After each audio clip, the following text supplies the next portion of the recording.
Salut la famille, j'espère que vous allez bien. Dans cette petite vidéo, j'aimerais vous partager la stratégie de Jésus pour évangéliser. Et j'appelle ça la stratégie de trouver une personne de paix. Et cette stratégie est tellement puissante. Et quand je l'ai compris, ça a complètement transformé ma manière de voir l'évangélisation. Quand j'ai commencé à évangéliser, je prêchais l'évangile à tout le monde et je faisais tout ce que je pouvais pour convaincre les gens, même s'ils n'étaient pas réceptifs. Mais la réalité, c'est que la Bible nous dit que personne ne peut venir à Jésus sans que le Père l'attire. Alors, quand Jésus nous envoie dans la moisson, il veut qu'on trouve une personne de paix. OK? Quand on lit Luc chapitre 10, il a dit, va, prêche l'évangile, et quand quelqu'un te reçoit, tu restes chez eux, OK? Tu ne vas pas aller de maison en maison, tu ne vas pas gaspiller ton temps avec les gens qui ne sont pas réceptifs, mais si tu trouves une personne de paix, tu restes chez ces personnes et tu investis sur ces personnes, OK? Cette stratégie est tellement importante parce que ça amène la multiplication. Pourquoi? Parce que quand on trouve une personne de paix, c'est quoi une personne de paix? OK? Je vais vous dire c'est quoi une personne de paix. Premièrement, c'est quelqu'un que Dieu est déjà en train de préparer en avance. OK? Dieu est en train déjà de le parler, il est en train de préparer son cœur. Et nous, on vient, on partage l'évangile et la personne te reçoit. OK? Alors, la caractéristique d'une personne de paix, c'est qu'il va te recevoir, il va être réceptif. Souvent, il va même t'inviter chez eux. Ils vont te donner la bouffe. Et la Bible nous dit que si ils te reçoivent, tu restes chez eux. S'ils te donnent la nourriture, tu manges ce qu'ils te donnent. Mais non seulement ça, mais une personne de paix, c'est quelqu'un qui va aussi t'introduire à ses amis et sa famille. OK? Le mot foyer ou le mot maison qu'on lit dans la Bible, le mot grec c'est oikos et ça veut tout simplement dire le cercle d'influence de la personne. Alors on cherche des personnes qui sont réceptives à l'évangile, les personnes qui sont déjà préparées de Dieu et ces personnes-là aussi est introduites à leur cercle d'influence. Et quand tu comprends cette stratégie, ça va nous aider à voir la multiplication. OK? Je vais vous donner un exemple. Il y a quelques semaines, il y avait une sœur. En fait, il y a une famille, mais il y avait la maman qui voulait donner sa vie à Jésus. OK? On est allé chez elle, on a partagé l'évangile et elle a accepté de se faire baptiser. OK? Mais lorsqu'on partageait l'évangile, toute sa famille était là. Alors, toute la famille a écouté l'évangile. Alors, le même jour, son fils voulait aussi recevoir l'évangile et se faire baptiser. Et quelques jours après, même le papa se fait baptiser. Alors, on a trouvé une personne de paix. Elle était réceptive. Elle nous a invités chez elle. Mais non seulement ça, elle nous a introduits à son oikos, à son cercle d'influence. Et on a baptisé 3 personnes dans la famille et on a commencé une église maison chez eux. Okay? Alors, ça, c'est le processus d'une implantation d'église, en fait. Alors, trouver une personne de paix est clé pour implanter une église. Parce que quand tu trouves une personne de paix, il t'introduit à leur cercle d'influence et ça nous donne l'opportunité de les évangéliser. Mais non seulement ça, c'est important qu'on forme la personne de paix d'être lumière dans son cercle d'influence. Parce que parfois, le cercle d'influence de la personne de paix ne va pas te recevoir parce que tu es un étranger, mais ils vont recevoir la personne de paix parce que la personne de paix est déjà dans leur communauté. Ils sont déjà dans leur culture, ils sont déjà dans leur cercle d'influence. Alors, quand on trouve une personne de paix, on les gagne à Jésus, on les baptise, mais tout de suite, on doit les former à évangéliser, on doit les former à être lumière dans leur cercle d'influence et on doit leur former aussi de faire d'autres disciples et commencer des groupes et implanter des églises. Et on les forme de reproduire le même processus. Chaque disciple est un formateur de disciples. Et un formateur de disciples, c'est un implantateur d'église. OK?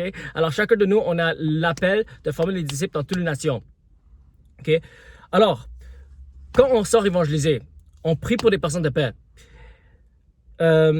Et on ne gaspille pas notre temps avec les gens qui sont pas réceptifs. Parce que si tu essaies de forcer l'évangile, tu vas perdre beaucoup d'énergie, tu vas être très découragé. Mais quand tu comprends cette stratégie de personne de paix, ça enlève le fardeau, ça enlève le stress, ça enlève... C'est tellement plus léger parce que tu comprends que ton but, c'est de simplement trouver des personnes qui sont prêtes, des personnes qui sont préparées en avance.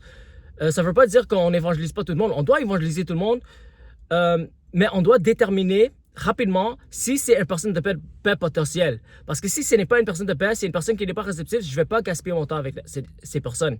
Mais je vais continuer et je vais trouver une personne de paix. Comme Jésus nous a dit, ne t'arrête pas pour parler aux gens et pour gaspiller du temps. Et ça dit, s'ils ne te reçoivent pas, tu les avertis, tu secoues tes pieds et tu continues à chercher une personne de paix. OK? Alors, c'est très important. OK? Alors, comment identifier une personne de paix?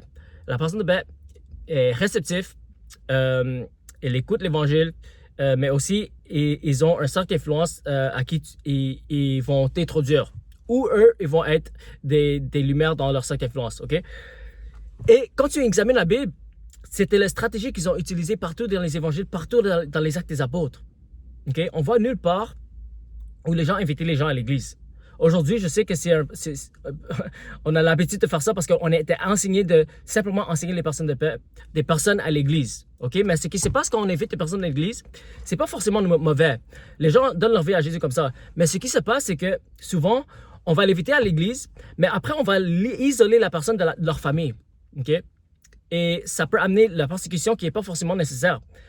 Mais si, imaginons que plutôt que de l'inviter à l'église et on l'isole de sa famille, de sa communauté, au lieu de ça, on va chez eux, on entre dans leur communauté, on partage l'évangile à leur famille et on forme la personne de paix pour être une lumière dans sa famille et on l'encourage d'implanter une église. Et c'est comme ça qu'on va voir la multiplication. Parce que si on invite tout simplement les gens à l'église, on va aller par addition. Okay? Et on ne peut jamais voir un mouvement de multiplication de disciples avec cette stratégie. Mais si on forme chaque disciple de trouver une personne de paix, d'avoir accès à leur cercle d'influence, implanter une église et reproduire le processus, là, on va voir la multiplication. OK? Alors, j'espère que ça vous a aidé.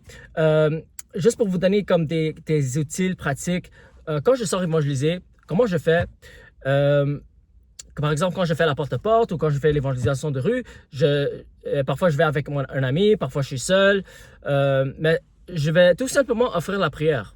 Okay? Je vais dire salut, je m'appelle Andrew, je suis avec mon ami, et en fait, on est en train de offrir la prière pour les gens. Est-ce que je peux prier pour toi? Si Dieu pouvait faire un miracle dans votre vie, ça serait quoi? Est-ce que tu as la maladie? Est-ce que tu as la douleur? J'aimerais prier pour toi. Et tu pries pour eux. Et quand on offre la prière, j'utilise cette stratégie pour déterminer si la personne est une personne de paix. Parce que s'ils ne sont pas réceptifs à la prière, je sais déjà qu'ils ne sont pas une personne de paix parce qu'ils ne sont pas réceptifs. Okay? Alors, je ne vais pas gaspiller mon temps. Mais si j'offre la prière, la personne est ouverte, la personne dit oui, j'ai besoin de la prière, là, je vais continuer la conversation, je vais évangéliser et je vais déterminer si la personne est une personne de paix. Si la personne est réceptive, je vais leur diriger dans le salut, dans la repentance, le baptême, mais aussi je vais leur demander, est-ce que tu as des amis et de la famille qui seront intéressés à prendre sur la Bible ou s'approcher de Dieu? Si oui, je peux venir chez toi, on peut faire un partage biblique. Et comme ça, toi et toute ta famille peuvent s'approcher de Dieu ensemble. Et s'il dit oui, je vais chez eux. Et même si moi, je ne vais pas chez eux, je vais former la personne de paix pour évangéliser leur ami et famille. Et comme ça, on peut implanter une église chez eux. OK? Alors, j'espère que c'est clair comment j'ai expliqué, mais c'est une stratégie biblique. OK? Partout dans les actes des apôtres. Dans les actes des apôtres, il y a seulement 3 saluts individuels. Okay? Il y avait l'apôtre Paul, il y avait l'unique Éthiopien et il y avait un autre homme qui s'appelle Sergius Pilate. Mais tous les autres cas où les gens donnaient leur vie à Jésus, ils donnaient leur vie à Jésus en groupe. Okay? Par exemple, Corneille. Okay? Quand Pierre a reçu la vision d'aller chez Corneille, non seulement il a gagné Corneille, mais il a gagné toute sa famille. Tu vois? Il n'a pas invité Corneille à l'église. Il n'a pas isolé Corneille de sa famille. Il est allé chez lui. Il a partagé l'évangile. Toute sa famille a donné leur vie à Jésus. On voit la même chose avec le geôlier. Quand Paul et Silas étaient en prison, okay, il y avait un tremblement de terre. Après, le geôlier voulait se tuer. Paul a dit, ne te tue pas, on est tous là. Et il a dit, qu'est-ce que je dois faire pour être sauvé? Il a dit, crois au Seigneur Jésus, tu vas être sauvé, toi et toute ta famille. Et qu'est-ce qui s'est passé tout de suite? Ils sont allés chez eux. Toute la famille du geôlier a été baptisée, sauvée. Et ça, c'était la norme. Et ça, c'était la stratégie que Jésus a donnée à ses disciples. Trouve une personne de paix. Va chez eux. Investis avec eux. Okay? Gaspille pas ton temps avec les gens qui ne sont pas réceptifs. Trouve une personne de paix. Et quand tu trouves une personne de paix, tu vas voir la multiplication. Okay? Je peux vous donner plein d'autres exemples dans la Bible, mais je vous assure, si vous avez cette stratégie et vous le mettez en pratique, ça va complètement transformer votre manière d'évangéliser et on va avoir plus de multiplication.